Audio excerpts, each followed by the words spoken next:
अच्छा स्टूडेंट्स, आज हम करेंगे जो हमारा चैप्टर 1 था, यूनिट 1 मैथ्स का था, उसकी जो रिव्यू एक्सरसाइज है। ठीक है, तो इसकी रिव्यू एक्सरसाइज में जो पहला ऑप्शन है वो कहता है कि 4 options are given against each statement. ठीक है, हमने 4 ऑप्शंस आपको दिए हुए हैं, encircle the correct option. जो उसमें करेक्ट ऑप्शन है उसको आपने इन सर्कल करना है। वो कहता है √7 इज, ये क्या चीज़ है, इंटीजर, रैशनल नंबर, इरेशनल या नेचुरल नंबर। ठीक है, तो एक चीज़ जो है that should must be clear into your mind, जो एक बिल्कुल सिंपल सी चीज़ है वो ये है कि अगर आपके पास इस तरह √में कोई डिजिट दिया जाता है और वो आपसे पूछा जाता है कि वो रैशनल है या इरेशनल है, तो सिंपल उसका तरीका ये है कि अगर तो इसका कोई परफेक्ट स्क्वायर रूट है, ठीक है, परफेक्ट स्क्वायर अगर इसका बनता है तो फिर ये हमारे पास रैशनल होगा, अदरवाइज ये हमारे पास इरेशनल होगा। ठीक है, परफेक्ट स्क्वायर का मतलब ये होता है कि जैसे कि 4 है हमारे पास, ठीक है, तो हम इसको लिख सकते हैं 2।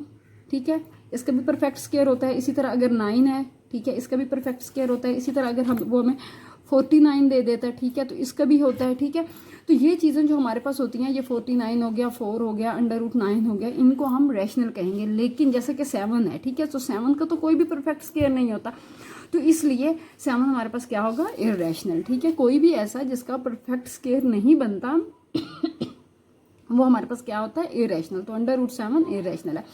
अब वो कहता है पाई एंड ई आर, ये क्या है हमारे पास। तो हमने जब इस लेसन को स्टार्ट किया था तब मैंने आपको बताया था कि ये दोनों हमारे पास इरेशनल होते हैं। ये देखें आपकी बुक के ऊपर लिखा हुआ है, क्योंकि ये नॉन रिकरिंग होते हैं। ठीक है, और इनका इसी तरह अगर आप परफेक्ट स्क्वायर भी लें तो वो भी नहीं होता, लेकिन ये नॉन रिकरिंग है हमारे पास। ये देखें हमारे पीछे बुक में इसने दिया हुआ है, ये देखें, ये है, ठीक है, 3.141592, यानी यहाँ पर कोई भी डिजिट जो है इस तरह करके ये रिपीटिंग, मैंने आपको बताया था कि हम क्या हमारे पास कंडीशंस होती हैं रैशनल और इरेशनल की। तो इसमें हमारे पास ये देखिए ये नॉन रिकरिंग है। ठीक है, सेम अपने जैसा रिपीट नहीं हो रहा, यहाँ पर भी सेम अपने जैसा कोई भी रिपीट हमारे पास नहीं हो रहा है। ठीक है, तो हम जब इसका ऑप्शन लगाएंगे तो ये हमारे पास ऑप्शन क्या होगा, इरेशनल। ठीक है, कि ये दोनों हमारे पास इरेशनल है। अगर सेम अपने जैसा रिपीट होता चला जाए तो उसको हम रैशनल कहते हैं। लेकिन अगर वो नॉन टर्मिनेटिंग हो, यानी टर्मिनेट नहीं हुआ, जैसे कि पाई और इसकी वैल्यू टर्मिनेट नहीं हुई, लेकिन वो नॉन रिकरिंग भी थी, यानी सेम अपने जैसा आगे रिपीट नहीं हो रहा था, तो हम इसको क्या बोलेंगे, इरेशनल नंबर। ठीक है, अभी तीसरे ऑप्शन में भी उसने बोला है कि if n is not a perfect square then, अगर यानी ये जो n है, ये जो इसके अंदर है, इसका कोई परफेक्ट स्क्वायर नहीं है, तो क्या बोलेंगे, सेम लाइक फर्स्ट क्वेश्चन, कि जिसका परफेक्ट स्क्वायर नहीं होता हम उसको क्या बोलते हैं कि वो है इरेशनल। ठीक है, तो ये आप इरेशनल पे टिक लगाएंगे। ठीक है, इसी तरह हमारा जो क्वेश्चन नंबर आगे 4 है, √3 प्लस √5, देखिए इन दोनों के भी परफेक्ट स्क्वायर नहीं है, तो ये हमारे पास क्या होगा, ये भी इरेशनल नंबर है। आगे है 5 ऑप्शन। 5 ऑप्शन में वो कहता है for all x belongs to real number. ठीक है, कि ये जो नंबर है ये कौन सा नंबर है, ये रियल नंबर है, और x is equal to x, then it is called, क्या बोलेंगे, हम इसको रिफ्लेक्सिव प्रॉपर्टी बोलेंगे। और ये देखें ये आपकी प्रॉपर्टी उसने बुक पे आपको दे दी है कि जब कोई भी नंबर बिलोंग करता है रियल नंबर के साथ, ये देखें, ठीक है, a belongs to real number, और जब वो ये वाला जो number a equal to a, तो ये कौन सी प्रॉपर्टी होगी हमारे पास, ये देखें, ये हमारे पास प्रॉपर्टी हो जाती है रिफ्लेक्सिव प्रॉपर्टी। ओके, तो हम यहाँ पर किस चीज़ पे निशान लगाएंगे, रिफ्लेक्सिव प्रॉपर्टी पे। ये जो प्रॉपर्टीज़ हैं ये आपको अच्छे से ज़हन नशीन करनी पड़ेंगी। ओके, रिफ्लेक्सिव प्रॉपर्टी होगी। आगे जो हमारे पास ऑप्शन है छठा, उसमें वो कहता है लेट ABC, यानी कोई से भी 3 डिजिट्स हैं बिलोंग करते हैं रियल नंबर के साथ, देन A ग्रेटर देन है B से, यानी A B से बड़ा है, and B greater than C, B C से बड़ा है। ठीक है, implies that A greater than C, यानी A B से बड़ा है, B C से बड़ा है, और इम्प्लाइज दैट कि A B C से बड़ा है, इज कॉल्ड, इसको हम कौन सी प्रॉपर्टी बोलेंगे, अब आपने वो बताना है। ठीक है, तो ये देखिए यहाँ पर वो प्रॉपर्टी लिखी हुई है, आपका जो पेज नंबर 8 है उसके ऊपर, ये देखें, ABC belongs to real number. ठीक है, A greater than B and B greater than C, यानी A B से बड़ा है, B C से बड़ा है, तो implies that A greater than C। तो ये कौन सी प्रॉपर्टी आपके पास, ट्रांजिटिव प्रॉपर्टी। तो हम इसकी ट्रांजिटिव प्रॉपर्टी के ऊपर इसका टिक लगाएंगे। ठीक है, इसी तरह अब जो हमारे पास नेक्स्ट है वो ये कहता है, देखें, 2 की पावर x मल्टीप्लाई 8 की पावर भी ऊपर x है इक्वल टू 64, देन x। अब हमने क्या करना है कि x की हमने वैल्यू फाइंड करनी है। ओके, तो अब हम इसको सबसे पहले तो सिंप्लीफाई करेंगे। ठीक है, हम सिंप्लीफाई करके ही हम x की वैल्यू जो है वो फाइंड कर सकते हैं। ठीक है, तो इसको सिंप्लीफाई करने का जो तरीका है वो भी बिल्कुल हमारे पास सिंपल सा है। ठीक है, उसको हम इस तरह लिखेंगे, ये देखें,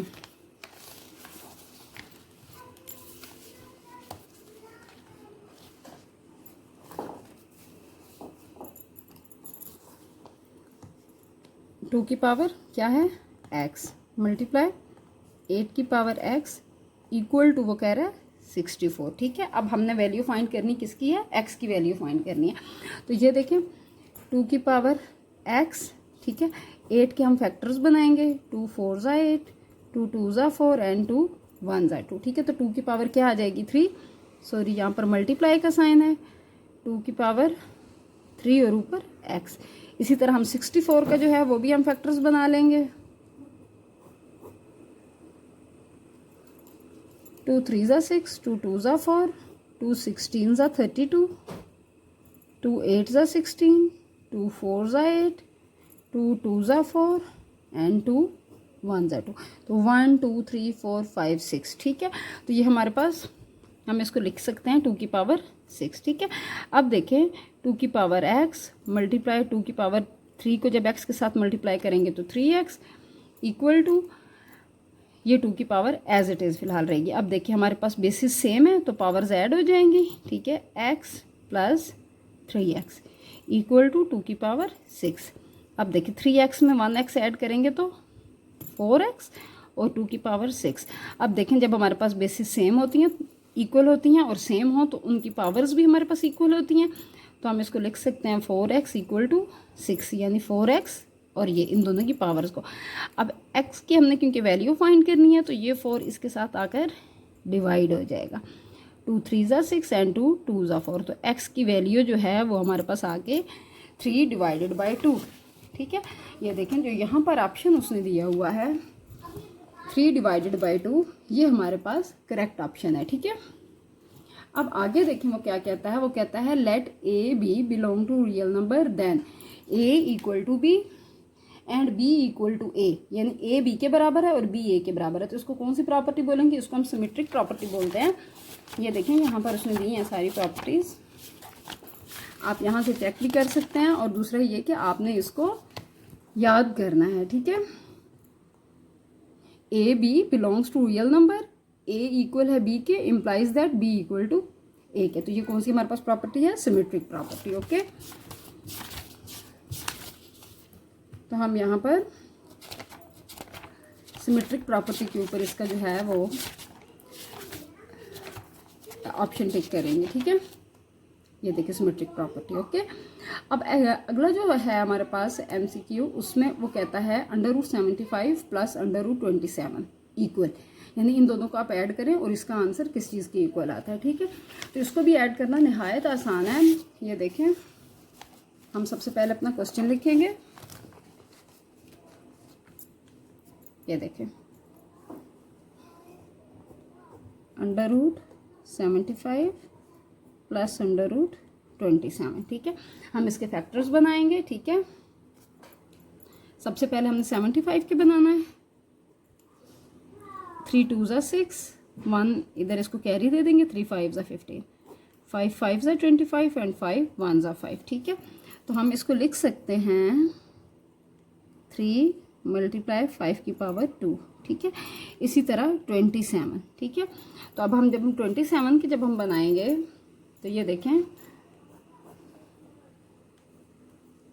3 9 ज़ा 27, 3 3 ज़ा 9 एंड 3 1 ज़ा 3। तो ये 3 के कितने हमारे पास आए 3, तो हम इसको इस तरह करके लिखेंगे। ठीक है, 2 की पावर में लिखना है हमने। अब हम इसको अलग अलग अंडर रूट में लिखेंगे, 3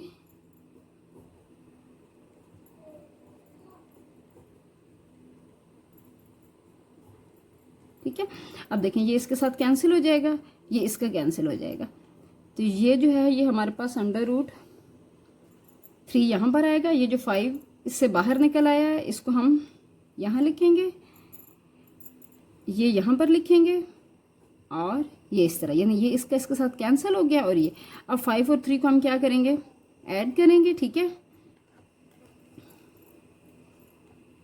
5 और 3 √3 जो है ये दोनों में आ रहा है, कॉमन है तो हम इसको कॉमन ले लेंगे। ठीक है, 5 + 3।